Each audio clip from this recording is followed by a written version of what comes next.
Baik, yang terkasih dalam Yesus Kristus, berjumpa kembali dengan Lentera Minggu Katolik di RRI Pro 1 FM 104,2 MHz dan juga di media-media sosial Instagram Pro 1, Twitter RRI Pro 1 Pontianak, YouTube RRI Pro 1 Pontianak, dan Facebook Pro 1 Pontianak.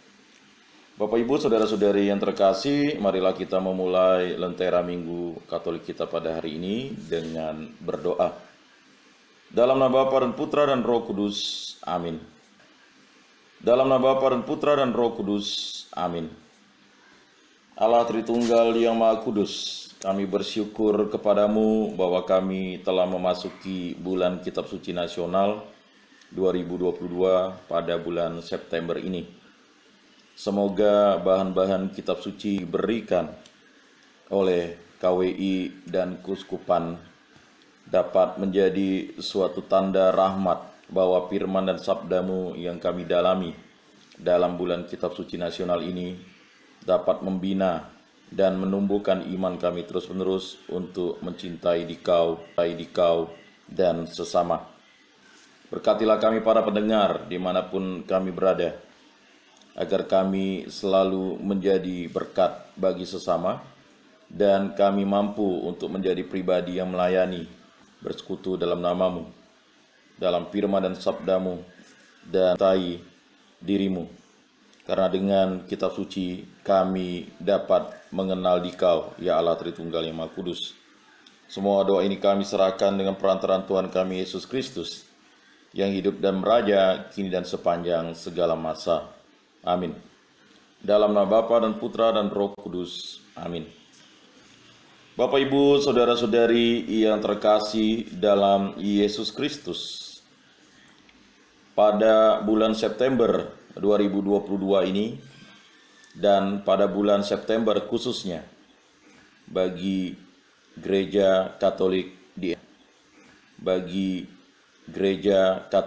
di Indonesia, merupakan suatu bulan yang penuh rahmat. KWI telah menetapkan bulan September sebagai bulan kitab suci, sebagai suatu tanda rahmat ilahi bahwa kitab suci adalah dari iman Katolik. Bapak, Ibu, saudara-saudari yang terkasih, mengenal kitab suci berarti kita mau mencintai Allah. Tidak membaca kitab suci berarti kita tidak mau mengenal Allah. Diajak untuk menjadi pribadi yang bertekun dalam Tuhan dan menjadi pribadi yang selalu setia kepada Tuhan dalam mencintai dan dalam melayani. 5 tugas gereja, yaitu yang pertama adalah liturgia, menguduskan. Yang kedua adalah kerigma, pewartaan. Yang ketiga koinonia, persekutuan. Yang keempat diakonia, pelayanan. Yang kelima adalah martiria, kesaksian. Pada bulan Kitab Suci Nasional 2022 ini mengangkat tema Allah sumber harapan hidup baru.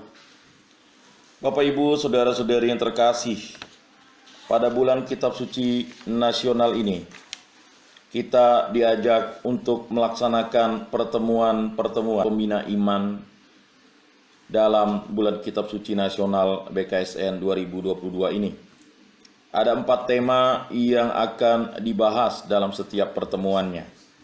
Pertemuan ini merupakan suatu langkah yang luar biasa. Bagaimana kita bersekutu, bagaimana kita bersekutu, dan bagaimana pewartaan itu mampu menginspirasi pelayanan-pelayanan kita dalam setiap langkah hidup kita menjalani kehidupan di muka bumi ini. Bapak, Ibu, saudara-saudari yang terkasih Yesus Kristus, alangkah bahagianya kita bisa mengenal Allah dan mengetahui Allah Tritunggal yang Maha Kudus sebagai sumber rahmat yang luar biasa yang diberikan Allah kepada kita, yaitu kitab suci. Kitab suci adalah suatu tanda cinta kasih Allah kepada umat manusia untuk mencintai Allah dan mencintai sesama. Cintailah Tuhan Allahmu dengan segenap hatimu, dengan segenap jiwamu, dengan segenap akal budimu, dengan segenap akal budimu, dengan segenap kekuatanmu, dan cintailah sesamamu manusia seperti dirimu sendiri. Bapak, Ibu, saudara-saudari yang terkasih, dalam 4 pertemuan yang digariskan ini, kita diajak untuk dalam firman dan sabda Tuhan. Pertemuan pertama berjudul Allah Sumber Harapan untuk menangkis mentalitas keagamaan palsu. Ini diambil dari Amos bab 5 ayat 4-6. Kita diajak sebagai satu saudara 2022 mengangkat tema Allah Sumber Harapan Hidup. Pandemi COVID-19 telah mengubah banyak hal dalam hidup kita. Namun secara perlahan kita mulai berdamai dengan keadaan ini. Ada banyak hal yang berubah dan hidup kita pun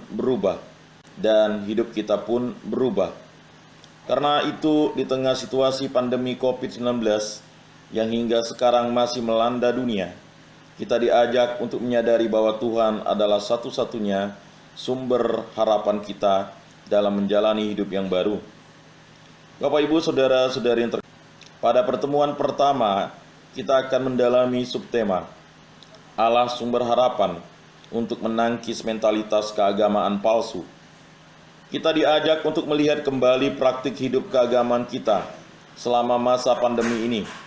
Di tengah segala perubahan yang terjadi, termasuk dalam pelaksanaan kegiatan keagamaan, apakah kita cukup setia dalam menghidupi iman kita?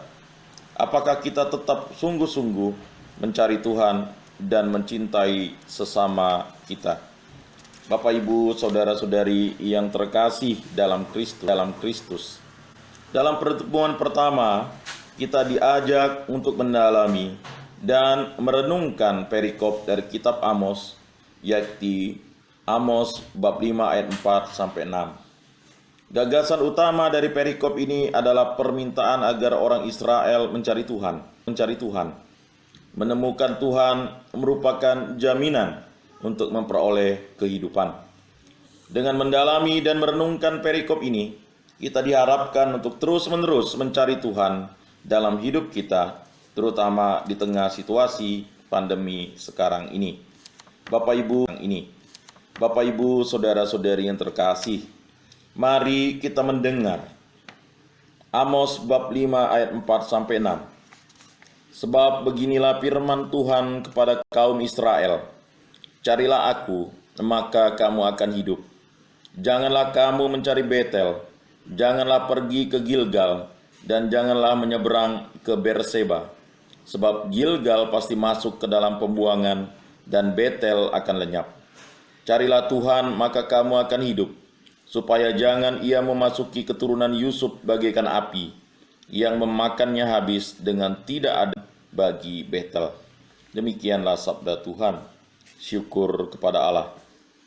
Bapak, Ibu, saudara-saudari yang terkasih, dalam kitab Amos bab 5 ayat 4-6 ini, kita diajak yang pertama, apa yang diminta Tuhan dari kaum Israel supaya mereka melihat di ayat 4 dan 6. Bagaimana kita diajak oleh Tuhan. Dan pada waktu itu, kaum Israel diminta untuk mencari Tuhan. Ungkapan ini mengandung arti bahwa hanya Tuhanlah yang patut dicari. Tuhan sendiri mengundang orang Israel untuk mencarinya. Ini tidak berarti bahwa Tuhan sengaja menjauh dari mereka. Melalui ungkapan atau perintah ini, orang Israel diundang untuk kembali kepada komitmen atau perjanjian awal mereka, yakni untuk hanya menyembah Tuhan saja. Mereka tidak perlu mencari ilah lain, tetapi hanya perlu kembali kepada Tuhan yang selalu menanti mereka. Mereka harus meninggalkan ilah lain dan menemui Tuhan. Bapak, Ibu, saudara-saudari yang terkasih, Tempat-tempat mana saja yang dilarang dalam perikop ini? Kita bisa lihat ayat 4. Tuhan itu penjamin kehidupan. Pencarian akan Tuhan berarti pencarian akan kehidupan. Tuhan adalah pencipta, maka dialah kehidupan. Kehidupan hanyalah sebuah konsekuensi dari kedekatan dengan Tuhan. Karena Tuhan adalah sumber kehidupan, semua yang dekat dengannya akan memperoleh kehidupan juga. Bapak, Ibu, Saudara-saudari yang terkasih, Betel, Gilgal, dan Berseba merupakan tempat-tempat yang bisa menjerumuskan orang Israel kepada dewa-dewi lain. Betel menjadi tempat penyembahan patung, lembu emas yang didirikan oleh Yerobeam. Gilgal mengingatkan kembali pada masa pengembaraan di padang gurun, ketika orang Israel bersungut-sungut. Sedangkan Berseba yang ada di wilayah perbatasan bagian selatan bisa membuat orang Israel meniru bangsa-bangsa lain dengan budaya dan ilah-ilah mereka. Karenanya Tuhan melarang orang Israel untuk pergi ke tempat-tempat tersebut. Konsentrasi orang Israel hanyalah terarah kepada Tuhan sendiri, bukan ke tempat-tempat itu. Dengan apa Betel akan dilenyapkan? Kita bisa lihat di ayat 6. Nabi Amos mengingatkan orang Israel untuk hanya menyembah Tuhan. Jika tidak, Tuhan akan mendatangi mereka bagaikan api. Api itu akan memakan habis, membasmi, dan tidak akan bisa memadamkannya. Betel yang menjadi tempat yang dikuduskan baginya pun akan turut dimusnahkannya. Itulah nasib akhir orang-orang yang tidak mencari dunia. Bapak, Ibu, Saudara-saudari yang terkasih, pada pertemuan pertama di bulan Kitab Suci Nasib, kita diajak untuk melakukan sharing dan aksi nyata, terutama di dalam keluarga kita. Ada pertanyaan-pertanyaan yang memang harus dijawab baik oleh pribadi, keluarga, komunitas, lingkungan, atau kring, atau komunitas-komunitas untuk menjamin suatu aksi nyata. Yang pertama, apa yang lebih dominan yang saya cari dalam hidup saya? Bapak Ibu bisa membahasnya secara pribadi maupun secara kelompok. Yang kedua, apakah Tuhan juga ada dalam daftar utama yang menjadi prioritas hidup kita atau saya? Yang ketiga, di tengah pandemi ini apakah saya masih setia mencari Tuhan? Ataukah pembatasan-pembatasan kegiatan keagamaan membuat saya makin jauh darinya? Yang keempat, kebiasaan-kebiasaan apa yang menjauhkan saya dari Tuhan? 5, pernahkah saya merasakan teguran Tuhan dalam hidup saya?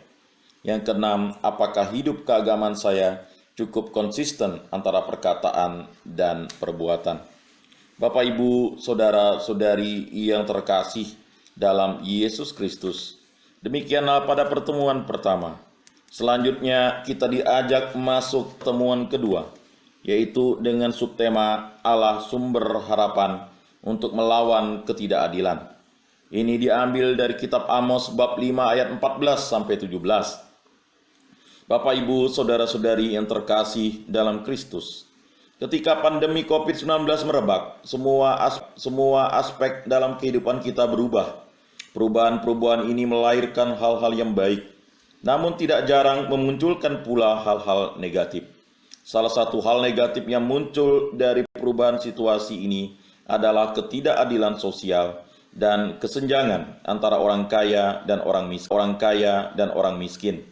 Kita mengalami bahwa ada perlakuan yang tidak sama terhadap semua orang, terutama terhadap mereka yang miskin atau yang terpuruk karena situasi pandemi ini. Melalui pendalaman teks Amos bab 5 ayat 14 sampai 17, dalam pertemuan kedua ini kita semua diajak untuk mendalami subtema Allah sumber harapan untuk melawan ketidakadilan. Diharapkan dalam pertemuan ini kita bisa melihat kembali situasi hidup kita dan diteguhkan untuk mencari yang baik dan membenci yang jahat. Tegakkan keadilan dalam hidup harian kita dan memunculkan semangat solidaritas di antara kita. Bapak, Ibu, Saudara-saudari yang terkasih dalam Yesus Kristus, kita akan mendalami perikop dari Amos 5 ayat 14 sampai 17 dalam pertemuan kedua ini. Untuk senantiasa mencari yang baik dalam kehidupan ini. Kecintaan terhadap kebaikan membawa konsekuensi tumbuhnya kehendak untuk menegakkan keadilan dan meninggalkan kejahatan. Mari kita siapkan hati kita untuk mendengarkan sabda Tuhan. Bapak, Ibu, saudara-saudari yang terkasih, Kitab Amos bab 5 ayat 14 sampai 17. Carilah yang baik dan jangan yang jahat, supaya kamu hidup. Dengan demikian Tuhan, Allah semesta alam, akan menyertai kamu seperti yang kamu katakan. Bencilah yang jahat dan cintailah yang baik, dan tegakkanlah keadilan di pintu gerbang. Mungkin Tuhan Allah semesta alam akan mengasihani sisa-sisa keturunan Yusuf. Sesungguhnya, beginilah firman Tuhan Allah semesta alam. Tuhanku, di segala tanah lapang akan ada ratapan, dan di segala lorong orang akan berkata, wahai, wahai. Petani dipanggil untuk berkabung, dan orang-orang yang pandai beratap untuk mengadakan ratapan. Dan di segala kebun anggur akan ada ratapan. Apabila aku berjalan dari tengah-tengahmu, firman Tuhan. Demikianlah sabda Tuhan. Syukur kepada Allah. Bapak, Ibu, saudara-saudari yang terkasih, apa yang harus dilakukan oleh orang Israel supaya mereka hidup? Bisa dilihat di ayat 14. Perikop ini mengajak orang Israel untuk mencari dan mencintai yang baik sebagai syarat untuk memperoleh hidup. Yang baik adalah hal-hal yang menyenangkan, indah, mengembirakan, dan berguna.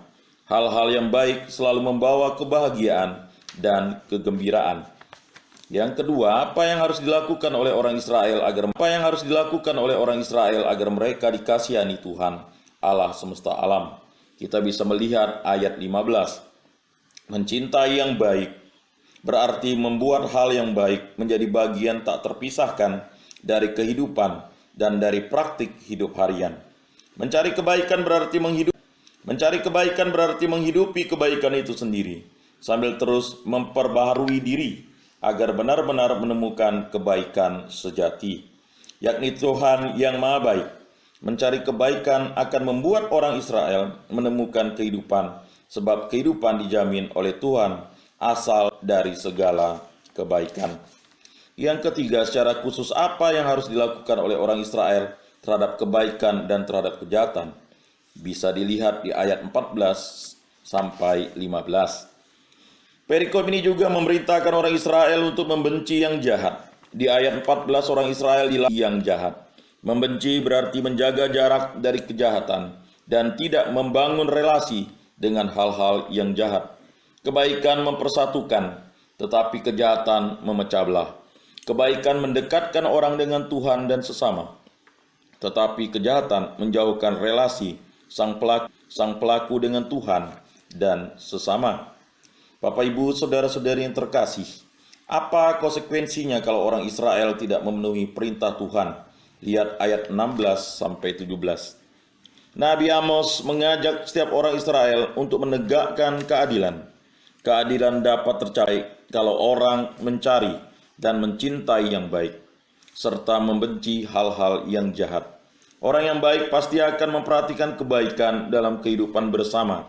Hal ini akan menciptakan iklim yang sehat untuk saling memberi perhatian satu terhadap yang lain.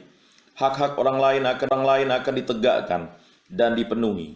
Kombinasi antara mencintai yang baik dan menegakkan keadilan akan memunculkan juga solidaritas di antara sesama manusia. Keadilan harus ditegakkan di pintu gerbang.